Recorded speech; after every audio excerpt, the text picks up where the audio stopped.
Howdy mates, good afternoon. How are we doing? Here's a part 2 video for Monday, May 8th, 2023.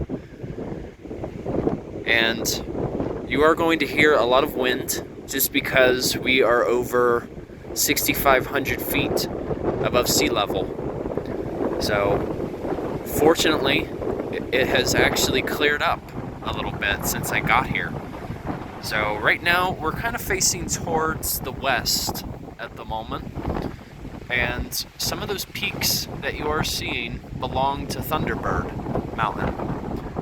And if you look carefully, you see like where it forms that U shape right there, and that opening, that is where Cades Cove is located, the famous valley near Townsend, Tennessee. But we are essentially in North Carolina right now. So essentially, Clingman's Dome, which is where I am right now, we're essentially near the border, or I should say, the border of Tennessee and North Carolina. And Clingman's Dome is the highest dome in the Great Smoky Mountains, and is designated as the third highest mountain east of the Mississippi River. That falls behind Mitchell Mountain, also known as the Black Dome, which is about 70 or so miles to the east. Anyway, much of the geology that is located here is a combination of both sandstone and graywacke, which is also known as dirty sandstone. So it kind of appears a little more, a little grayish per se. But anyway, that being said, yeah, by the way, you let me look. It's awesome. Yeah. I'm not in Florida anymore, so we have to particular tear in this. Anyway, much of the geology, as I mentioned, it's actually part of the Great Smoky Mountain because a lot of different rocks are designated under different groups. So we also have what is known as the Coe supergroup. So that just, it refers to a combination of all the different forms of rocks that you will see here. So much of these rocks we do see are ranging, probably around 500 or so million years old. But the mountains in particular are, of course, a result of past continental collisions, which the latest one was around 300 million years ago.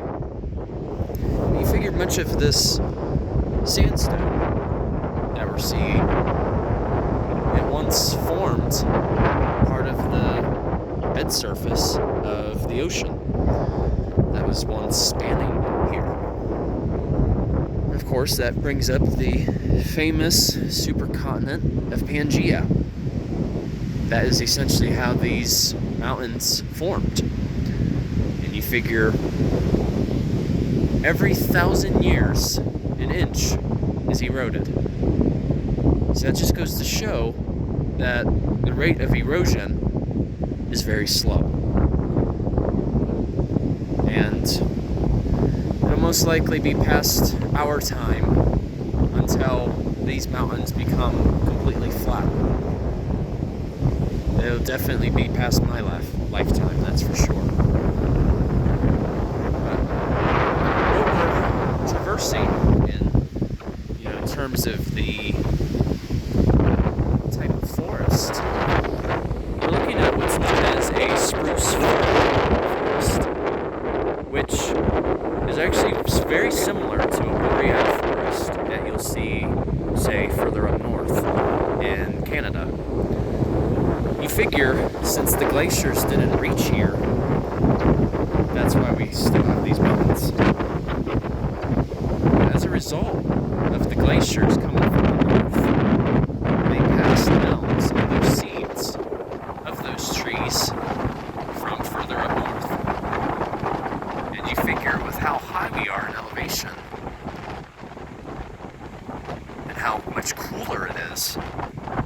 actually a very suitable climate for spruce and fir trees.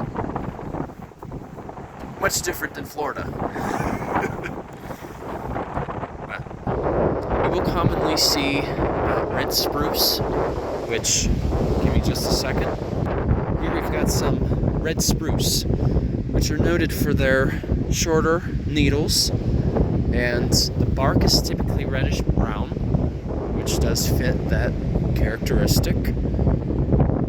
And same thing, you only see these in basically northern climates, even though we're seeing them as far south as North Carolina, surprisingly enough. And they usually occur in little bundles, as you can see. There's no particular alignment. The needles are basically just spread out on the branch. But another particular tree that I want to give attention to is an example right here, I believe. The other type of tree that used to span here is known as what you call Fraser Fir, which is essentially another type of conifer. The thing is, the Fraser Fir, even though it was once abundant, it's now endangered, basically.